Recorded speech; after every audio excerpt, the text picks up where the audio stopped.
Now let's talk about inter corporate deposits. बहुत simple topic है। आप बोलोगे सर को तो वैसे ही सब सिंपल लगता है, आपको भी लगेगा, एक बार आप सब पढ़ लोगे उसके बाद में। इंटर कॉर्पोरेट डिपॉजिट मतलब, कॉर्पोरेट का मतलब होता है कंपनीज, इंटर का मतलब होता है आपस में। तो इसका मतलब क्या हुआ, कंपनीज का आपस में जो ट्रांजैक्शन, जो डिपॉजिट चलते रहते हैं ना, इसको बोलते हैं inter corporate deposit. Let's say एक कंपनी ने दूसरे कंपनी को लोन दिया है तो इसको हम क्या बोलेंगे, इंटर कॉर्पोरेट डिपॉजिट बोलेंगे।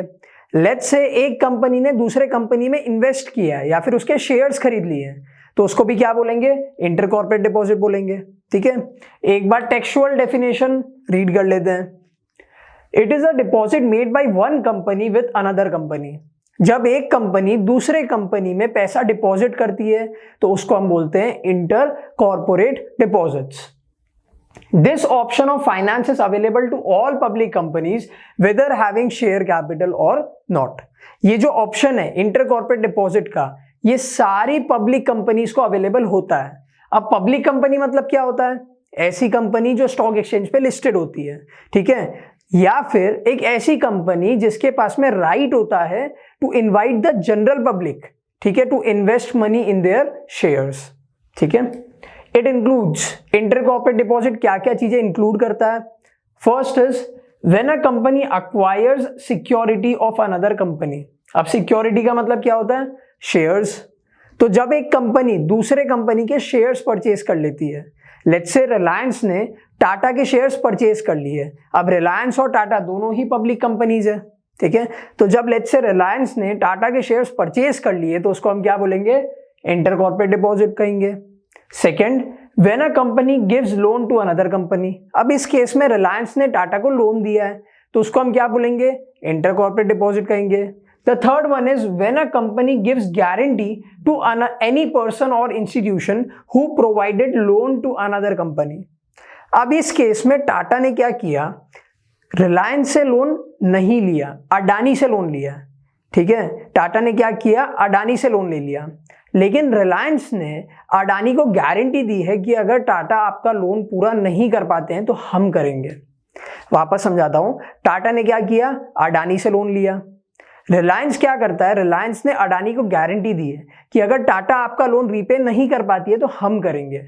तो ये क्या हुआ, रिलायंस ने गारंटी दी है किसके लिए, टाटा के लोन के लिए। तो इसको भी हम क्या कहेंगे, इंटर कॉर्पोरेट डिपॉजिट। ठीक है, in general we can say that when companies arrange funds from another company it is known as intercorporate deposit।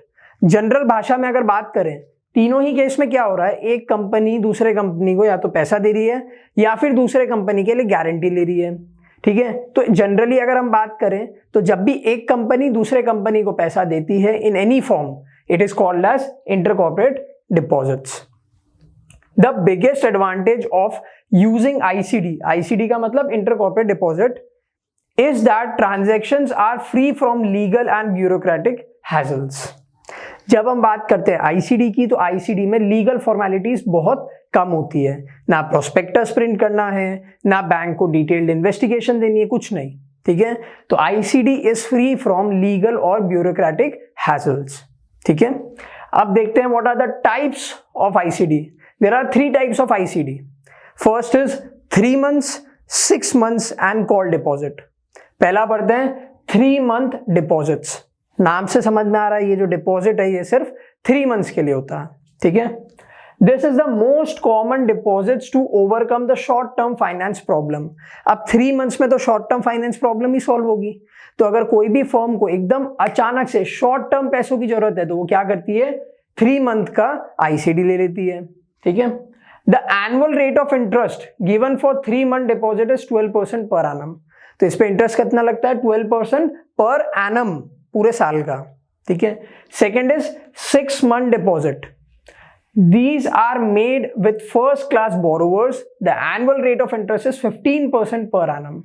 ठीक है, अब यहां पे देखो, यहां पे 15% पर एनम लिखा है, 15% पर मंथ नहीं लिखा है। तो आप बोलोगे सर ये दोनों ले तो 3 months के लिए और 6 months के लिए रहे हैं, तो इंटरेस्ट क्या पूरे साल पे देंगे, नहीं, इसको डिवाइड कर देंगे। अगर पूरे साल का 12% है तो 3 महीने का कैलकुलेट कर लो, अगर पूरे साल का 15% है तो 6 months का कैलकुलेट कर लो, simple. And last is call deposit.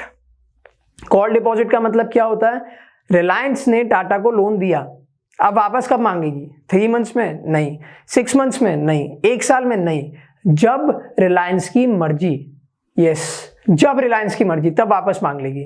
Let's say Reliance ने 15 अगस्त को लोन दिया है, ठीक है, और 18 अगस्त को रिलायंस फोन करके टाटा को बोलती है मुझे मेरा पैसा वापस चाहिए, तो एक दिन के अंदर यानी 19 अगस्त को टाटा को वो पैसे वापस देने पड़ेंगे। इसको बोलते हैं कॉल डिपॉजिट, ठीक है। This can be withdrawn bye lender by giving 1 day notice, एक दिन का नोटिस देना पड़ेगा। 15 अगस्त को क्या किया था, लोन दिया था, 18 अगस्त को रिलायंस को लगता है कि हमको पैसों की जरूरत है, तो 18 को रिलायंस ने कॉल किया टाटा को, एक दिन का टाइम देना पड़ेगा। The rate of interest is 10% per annum. अब यहाँ पे रेट ऑफ इंटरेस्ट सबसे कम होता है, रीजन कोई सिक्योरिटी नहीं है ना कि पैसा कितने टाइम के लिए, एक महीने के लिए, 2 महीने के लिए, 6 महीने के लिए, 10 महीने के लिए, कोई गारंटी नहीं है, हो सकता है 5 दिन में वापस मांग ले, ठीक है। तो यहाँ पे सिक्योरिटी कम है, इसके लिए the rate is 10% per annum. अब यहाँ पे इंटरेस्ट कैसे कैलकुलेट होगा, अगर 10% पर एनम है, एक साल में 365 डेज होते हैं, ठीक है, दैट मीन्स 365 डेज का रेट ऑफ इंटरेस्ट इज 10%। तो लेट्स से कि अगर 5 डेज के लिए लोन लिया है तो उस हिसाब से इनका रेट ऑफ इंटरेस्ट कैलकुलेट हो जाएगा, सिंपल। अब चलते हैं आगे, that is the merits of inter corporate deposit. ICD लेने के क्या एडवांटेजेस होते हैं, the first one is secrecy. क्या लिखा हुआ है, the broker in this market never reveals their list of lender और बोरोवर्स। अब आईसीडी में ब्रोकर्स भी होते हैं बीच में, एक ब्रोकर होता है जो 2 कंपनीज को मिलवाता है। अब ये जो ब्रोकर होता है ना, ये कभी भी दोनों कंपनीज का नाम बाहर मार्केट में नहीं उछालता है। अब टाटा को लोन चाहिए, इसका ये मतलब तो है नहीं कि टाटा डूब गई, लेकिन अगर यही बात मार्केट में चल जाएगी कि टाटा ने लोन लिया है, तो लोग क्या करेंगे, डर जाएंगे कि यार टाटा डूब गई, अपने पैसे निकालो टाटा में से। तो इसके लिए ब्रोकर क्या करता है, ब्रोकर इंश्योर करता है कि लेंडर और बोरोवर का नाम मार्केट में नहीं आए, तो क्या रहता है, सीक्रेट रहता है आपका नाम, ठीक है। Second is these deposits are suitable for borrowing companies to solve their short term funds problem immediately. Tata को छोटे टाइम के लिए पैसे चाहिए था, क्या किया, रिलायंस से पैसे ले लिए, शॉर्ट टर्म प्रॉब्लम सॉल्व्ड, ठीक है। Third is free from bureaucratic and legal problems. मैंने आपको बताया आईसीडी में कोई भी टाइप का लीगल या फिर ब्यूरोक्रेटिक प्रॉब्लम नहीं होता है। अब बात करते हैं डीमेरिट्स की। First is not suitable for long term. हमने क्या पढ़ा, 3 टाइप के आईसीडी होते हैं, 3 month, 6 months and call money, या फिर सॉरी कॉल डिपॉजिट। तीनों ही केस में हमने क्या देखा, तीनों ही डिपॉजिट शॉर्ट टर्म के लिए है। और बार बार हम लोग आईसीडी में क्या पढ़ रहे हैं कि ये आईसीडी सिर्फ शॉर्ट टर्म प्रॉब्लम्स सॉल्व करने के लिए होता है, शॉर्ट टर्म मनी प्रॉब्लम्स। तो पहला डीमेरिट क्या है, अगर आपको लॉन्ग टर्म के लिए चाहिए तो आप आईसीडी नहीं ले सकते। Second, high risk as ICD are unsecured deposit. Very important point, ICD unsecured होते हैं।